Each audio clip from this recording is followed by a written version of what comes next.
current, if you go across to A, amps, and you'll notice it says, basically it has that symbol there, which is the wavy, which is AC, but DC is the top one. So it does both, but it'll tell you on the screen what it's doing. Okay. So it's on DC. If it's on AC, you just press the select button here, and it'll go to AC. Okay. So you must be measuring DC voltage. Okay. Then what I do is I press this button here, which sets that back to 0. Okay. And then if you hook it around the cable you want to test, so in this particular case, this is the truck.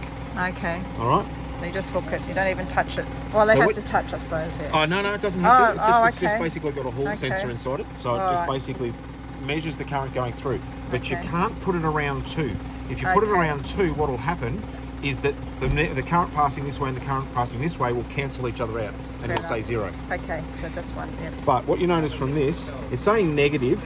The only reason it's saying negative is if I turn that over, see how it's got rid of the negative? Oh, okay. It's just the way the current's flowing. Oh, okay, but so it's still the same still the number. Same. We bought one. I know, yeah.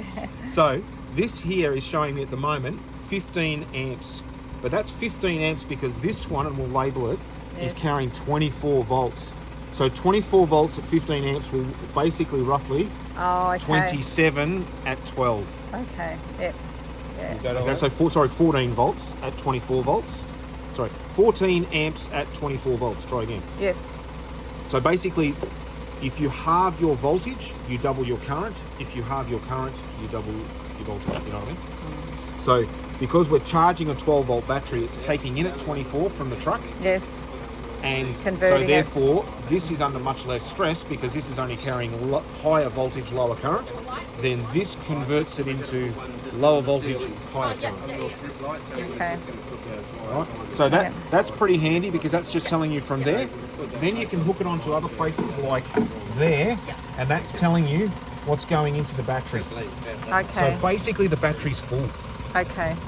All right. Yeah. So what's happening here is you've got a difference. You've got 11.9 amps. Okay. Yes. And this one's only 4.7. Why the difference?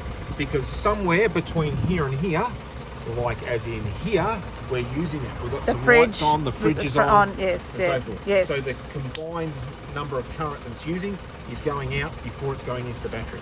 Okay. So that's why there's a difference at the moment between that and that. Okay, yes. So that's going into the battery, but it's getting used on the way, going in, getting used, and that's just what's going in. Okay. Now, if you've got no solar happening, no charge happening from the AC, no charge happening from the truck, you might still get a reading on that, but it'll be basically current coming this way, going out to all your things.